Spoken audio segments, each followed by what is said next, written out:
Another brew day is on us. We're doing a brown ale this time.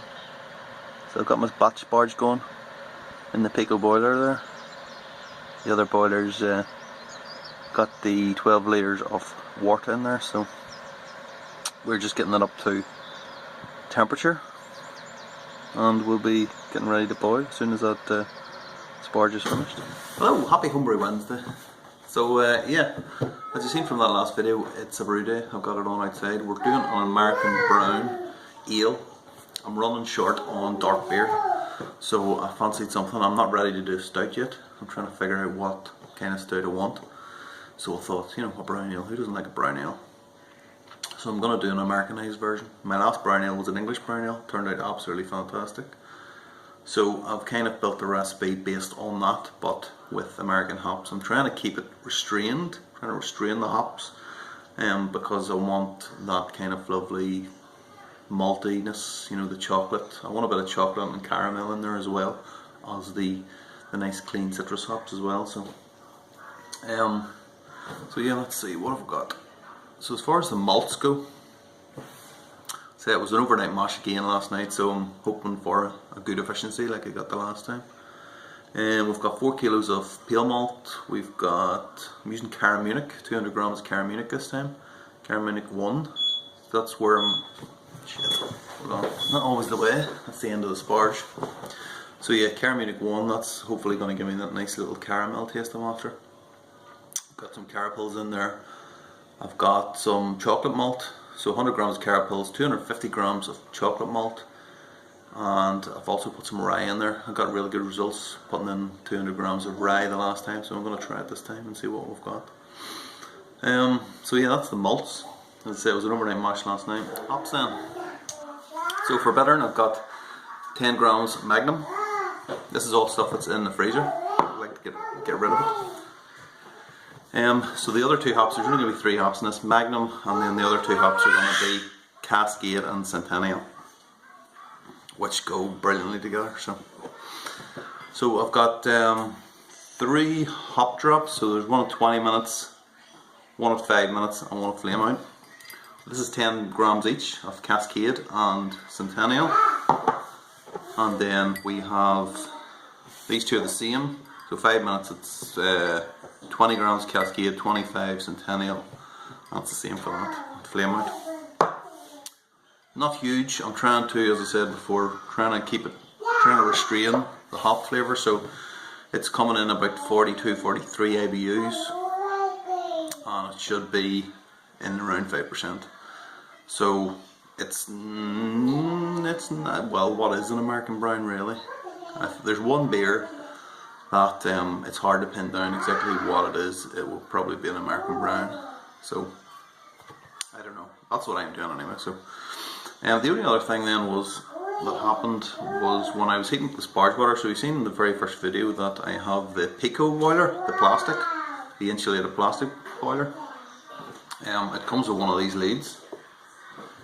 So this is just basically your 3-pin UK plug, and then that goes in there. It's in there every time. Okay. So yeah. So basically, when I was in there, I could smell burning plastic. I was thinking, bloody hell, what's going on there? And I thought it was inside the boiler, but when I looked closely at it, it was the smoke was coming out of the actual socket that this plugs into the boiler. So if you can see that, I don't know how much you can see of that. It's kind of like burnt. So obviously the plug wasn't in properly, and it's now burnt. I've got other plugs, you know, these type of plugs, like, so it's not a big deal, but you know, if I had left that might have caught fire very easily and the house would have burnt down. So worst case scenario obviously. But if you own one of them boilers and you have one of these leads, that might be something to look out for. Just make sure that's plugged in properly and it's not in at an angle, because it must have obviously been touching the plastic the way it was in. So yeah, health and safety tip from Big Banana there. So yeah, that's it. I'll come back when I have something a bit more exciting, because I don't really have anything more to show you. I could probably end the video now and that'll be it. Oh, yeast. I'm thinking about yeast now. I haven't decided whether it's going to be USO5 or SO4. I've got both packets in there, so I'm not entirely sure. I'll decide by the end of the brew. I'm swaying towards USO5 because I want that nice clean. I want that nice clean taste. Right, okay, I'm gonna have to go. Why? Okay. You okay? Thanks for telling me. There we go. 20 minutes left. That's our first dose of Cascade and Centennial. Okay, that's 5 minutes to go. This is the next top drop. There it goes, 5 minutes, and then hopefully I might top to that. Okay, so that is, we're sitting at about 80, just past 80 degrees. So, there you are, there's our steeping hops going on for 30 minutes. Okay, so that's the brew day over. Just looking at the numbers, we're looking at about 105.2, it looks like, which is a bit higher than I was expecting because I managed to piss up the volumes. So I've done the recipe based on a full pot, so I was trying to go for a 28.5, 29 litre boil, but really it was something like a 25 litre, so oops, that was my fault. I didn't really pay attention to the recipe, I just went straight ahead and did it, so it is what it is. So it's going to end up a little bit more hoppy and a little bit higher ABV than I was looking, but hey, you know, I'll not lose any sleep over it. So yeah, let's give it a taste, just to see. I don't know why you taste the wort, I mean, it's not like you're going to learn anything.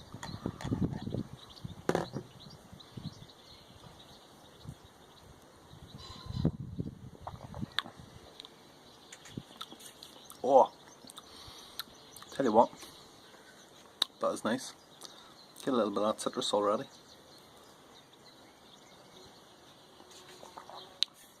And then you get the sweetness, the unfermented wort at the end. It's hard to tell bitterness now, like, but it doesn't taste overly bitter, so we may get away with it yet. I mean, it's only going to be 50 IBUs or something like that, so it's really not a big deal. You have 50 IBUs for breakfast. So yeah, the only other thing then was when I was finished chilling down the wort, down to pitch temperature, when I took the lid off, I saw a little tiny fly swimming about in the, well, not swimming because it was dead, but it was floating about in the top of the wort. So I don't know at what point that fucking fly went in there. Really hoping that it went in during the boil sometime and that it's not contaminated the batch, but there's not really much I can do now. But yeah, I had to fish it out, and then let's hope. It's only a wee tiny one anyway, so hopefully it's not carrying malaria or something like that. It's not malaria, come on. It was Ireland, for God's sake. We're likely to catch a cold. Right, that's okay. Well, that's the brew done and dusted. I'm just about to pitch the yeast now. Can't show you it because it's sitting on top of the jam jar that the yeast is in, so you'll not get to see that. How will you ever live with yourself, not being able to see me putting a jam jar full of yeast into a bucket? I don't know. Right, okay, I'm going to shut up now. So I'm going to ferment this at 18 degrees. Hopefully get it nice and clean. And yeah, I don't think I'm going to dry hop it. Oh sorry, the yeast was actually USO5, that's what I've gone with. Nearly forgot to tell you. I don't think I'm going to dry hop it. I think I'm just going to let it go.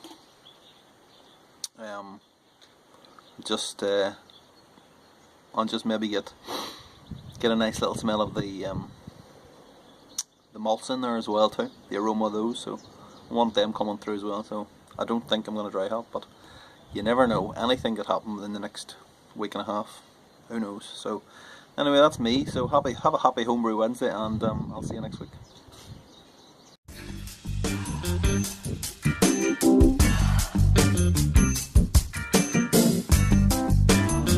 It's very likely that 400 of you will be injured in your cars tomorrow. You'll be within 6 miles of home and doing less than 30. And it's going to happen to a lot of you ladies. You'll be shopping, collecting the kids, going to the laundrette. For some of you, the face you start out with in the morning won't be the same face you end up with by the evening. Clunk the car door, click the seat belt, even if you are just going round the corner, clunk, click every trip.